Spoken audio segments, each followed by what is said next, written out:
I have a lot of friends that are non-believers. I have a lot of friends that have never grown up in a Christian family or any faith-based family. That is still something that has been a little bit difficult for me to relate to them on, right? Because there's certain, there's limitations with what we can talk about, right? Because when something spectacular happens in my life, I'm like, oh, all the glory to God, that was God. But if I have friends that are non-believers, then that's a little bit hard in the sense of they're like, well, how am I going to give glory to this guy that I don't even know? It's really sad to see friends fall away from the church. It's one of those things where in the community, you feel it whenever one of your friends goes away, because you know what it is they're missing out on. If things go the way that they seem, then they're missing out on heaven. And that just hurts. You got to have the humility to recognize that you can't accept the church for someone else, if that makes sense.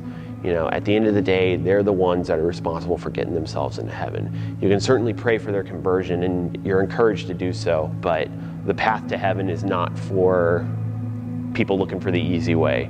In fact, I would say people who are looking for heaven are looking for the right way rather than the easy way. So if you have friends that are non-believers, if you are a non-believer yourself, my advice to those who have friends that are non-believers would be love them where they're at.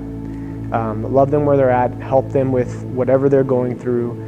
Just because they're a non-believer doesn't necessarily make them a bad person, right? They could be good people, so love them where they're at, help them with whatever they're going through.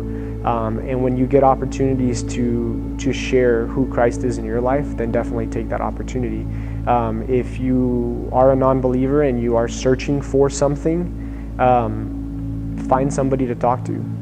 If you don't have anybody to talk to, I have a lot of people that I'd be happy to put you in contact with. And just start somewhere. Again, try to find somebody that can kind of help you answer some of these questions that you have. And if you're asking questions, I think that's definitely a really, really good place to start.